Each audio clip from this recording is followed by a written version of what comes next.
Le mythe de Sparte dans le cadre de l'entraînement pour être en forme, pour avoir une meilleure santé. Ce mythe, il est vraiment tenace. En fait, il est tellement tenace que c'est la vision dominante dans le domaine de la forme, de la remise en forme en particulier. On voit beaucoup de publications, et même par des coachs assez talentueux, qui mettent en avant que si on termine une session d'entraînement sans avoir grimacé, sans s'être donné à fond, sans être vraiment fatigué à la fin, sans avoir été en sueur, eh bien, c'est qu'on ne s'est pas vraiment donné, on n'y a pas mis tout ce qu'on pouvait et on ne va pas avoir de résultat. Ce mythe, je l'appelle le mythe de Sparte parce que c'est cette image vraiment du guerrier, celui qui va à fond et qui va jusqu'à la mort pour avoir le résultat. Vraiment, si on n'y va pas à fond complètement, eh bien, on s'est donné à moitié et dans ces cas-là, on ne va pas avoir les résultats, c'est pas possible. Mais est-ce bien le cas? Alors, ce mythe, il est tenace parce que déjà, c'est un peu le mantra dominant qu'il y a eu dans beaucoup de domaines du fitness, hein, dans le domaine de la forme. On peut penser à ces slogans comme No pain, no gain, hein. Pas de douleur, pas de résultat. On a l'équivalent français avec la fameuse expression il faut souffrir pour être belle, qui veut dire un petit peu la même chose, hein, qu'une femme, si elle veut être belle, apparemment, il faudrait qu'elle souffre beaucoup. En l'occurrence, ce n'est pas uniquement l'entraînement, c'est aussi la privation au niveau de la nourriture. Tout un tas de choses qui amènent aussi à une vision négative du mouvement et de tout ce qu'on peut faire pour se remettre en forme. En fait, on s'imagine que pour avoir un résultat, pour avoir ce qu'on veut avec la forme durable, hein, c'est-à-dire pouvoir faire face à tout ce que la vie nous présente, pouvoir partir en randonnée sans difficulté parce qu'on sait qu'on va avoir suffisamment la capacité pour le faire, pour pouvoir pratiquer différents sports, pour pouvoir au lever faire une partie de tennis, hein, même si on n'est pas très bon techniquement, mais au moins pouvoir tenir physiquement. Ben voilà, c'est le but de la forme durable. Et on s'imagine que pour pouvoir arriver à ce niveau-là, eh bien, il faut qu'on ait des entraînements qui soient à fond à chaque fois. Alors, comme dit la célèbre citation, hein, seuls les médiocres sont à 100% à chaque fois. Et j'irais même plus loin, je dirais que dans le cadre de l'entraînement, vouloir être à fond à chaque fois et vouloir estimer cette efficacité de l'entraînement par rapport à l'état dans lequel on se trouve pendant et à la fin d'une session, eh bien, ça peut fonctionner à court terme, mais ça ne va pas fonctionner à long terme. Alors, il y a beaucoup de coachs, hein, même talentueux et qui obtiennent des résultats avec leurs élèves, qui sont un peu dans cette approche-là. Quand on travaille vraiment avec eux, on voit qu'il y a un petit peu des nuances qui viennent. Et c'est très bien finalement parce qu'ils vont attirer des élèves pour qui la session d'entraînement est en soi une fin, que ce n'est pas seulement l'entraînement qui compte, mais ils veulent aussi que chaque session les épuise, que chaque session leur donne l'impression d'avoir été à fond. Voilà, c'est une approche qui peut fonctionner. Eh bien, c'est très bien, il y a plein de coachs pour ça, donc si c'est ton cas, tu peux aller les trouver et ils vont t'aider à être épuisé à chaque fois. Je dirais que ce n'est pas forcément dur, hein, d'épuiser quelqu'un à l'entraînement. Amène-moi quelqu'un, un athlète de haut niveau, amène-moi un membre des forces spéciales et je peux lui faire une session de 5 à 10 minutes où il va être sur les rotules, hein, quelle que soit sa condition physique au départ, hein, même s'il a une condition physique qui est 10 fois meilleure que la mienne. Ce n'est pas très compliqué de trouver un entraînement pour une personne qui va la mettre sur les rotules. En soi, ce n'est pas forcément un indicateur d'efficacité. Mais si on veut revenir à la base de l'entraînement, pourquoi est-ce qu'on s'entraîne? Je parle de la plupart d'entre nous. La plupart d'entre nous, on s'entraîne justement pour une finalité à côté de l'entraînement. On veut avoir la forme durable. On veut pouvoir agir dans la vie de tous les jours et ne pas être limité physiquement.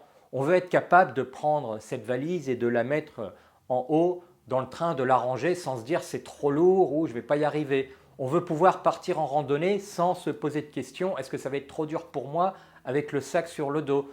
On veut pouvoir participer à cette partie de tennis au dernier moment, ou même si techniquement ça va être la catastrophe, parce qu'il y a une partie de compétence, mais physiquement, ça va le faire. C'est ça le but de l'entraînement.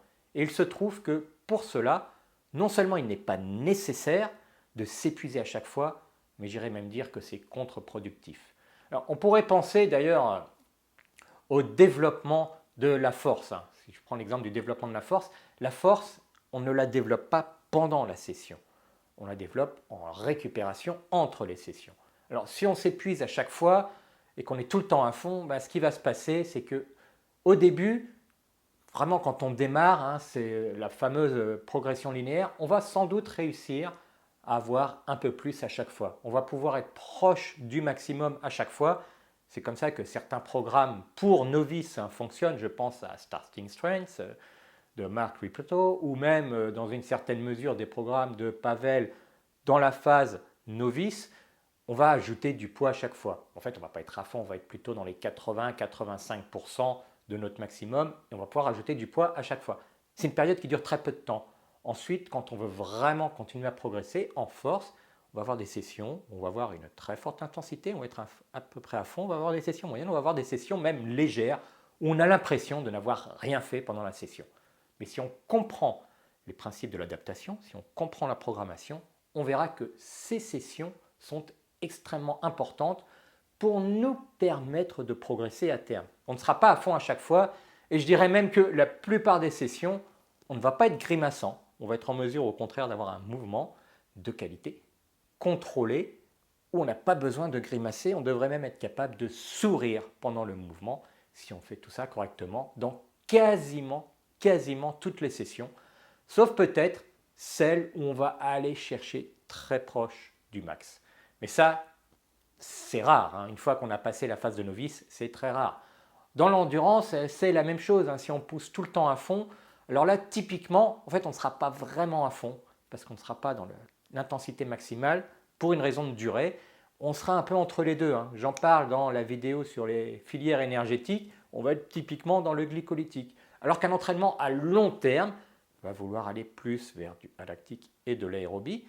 Et sans les entraînements, on n'est pas épuisé à chaque fois. Au contraire, à la fin, on va pouvoir avoir une petite baisse de puissance. Et là, on va arrêter notre session. Mais on va être bien, on va se sentir bien, on va se sentir revigoré. C'est presque une recharge, ce type d'entraînement. On ne va pas être plus épuisé que ce qu'on était au début. Bien au contraire, on pourra continuer notre journée en nous sentant bien. Et ce type d'entraînement, comme je l'expliquais dans cette vidéo sur les filières énergétiques, finalement, va nous donner plus de résultats lorsqu'on se place dans le cadre de l'entraînement, donc de la durée, que si on s'était focalisé à être absolument à fond sur une session unique. Et le problème qu'on a là avec le mythe de Sparte, c'est qu'en fait, on voit l'efficacité de l'entraînement, non pas par rapport à ce que l'entraînement nous a permis de réaliser en dehors de cet entraînement, mais par rapport à l'état dans lequel on se trouve en entraînement. On se retrouve avec la mauvaise mesure en fait. Les courbatures, ce n'est pas un indicateur de performance de l'entraînement. Les courbatures, il y a tout un tas d'explications pour lesquelles elles peuvent venir. Mais en fait, c'est très souvent, on va avoir des courbatures quand on va faire des mouvements notamment excentriques avec une certaine charge qu'on n'avait pas l'habitude de faire jusque-là. Et là, les premiers jours, on va avoir des courbatures. Quand on continue à faire ce type de mouvement, même en augmentant les charges, très rapidement, on n'aura plus les courbatures, même si on continue à progresser. L'épuisement à la fin d'une session, comme je l'ai dit, envoie-moi un membre des forces spéciales, je vais le mettre sur les rotules avec une session d'entraînement de 10 minutes. Ça ne veut pas dire que la session sera utile, ni qu'il n'était pas au niveau. Non, c'est simplement qu'on peut toujours trouver quelque chose qui va mettre quelqu'un sur les rotules. Mais est-ce que ça permet d'améliorer le fonctionnement du corps sur la durée, qui est là réellement le but de l'entraînement? Le but de l'entraînement, c'est si tu as un sport en particulier, tu as une préparation physique qui te permet d'être performant dans ce sport, d'avoir les capacités physiques qui te permettent de montrer les compétences dans un sport. Ce n'est pas au moment de la session qu'on veut voir le résultat, c'est au moment de l'application. Le mythe de Sparte, il va à l'encontre de ça en nous amenant à nous pousser à fond, toujours, à chaque fois, au détriment d'une vision à long terme de l'entraînement. Alors ça, si tu connais un petit peu les approches de Strong First, c'est l'un des principes de l'entraînement. En fait, c'est la continuité du processus d'entraînement où le processus d'entraînement, c'est un processus sur la durée. C'est ce qu'on retrouve dans mon système Strong Mobility, 5, 3, 4. La fameuse troisième dimension, la longueur, eh bien c'est qu'on ne veut pas s'entraîner déjà uniquement session par session, ni même pour une période limitée de 2-3 mois, mais ce qu'on vise, c'est l'amélioration et surtout garder cette amélioration, cette forme dans la durée. Être un papa actif aujourd'hui pour être le papy en forme plus tard. Et ça, eh bien ça ne va pas marcher très longtemps si on reste plongé dans ce mythe de Sparte qui consiste à nous faire croire que si on fait une session d'entraînement et qu'on ne termine pas sur les rotules, épuisé, en sueur, en grimaçant, on ne progresserait pas.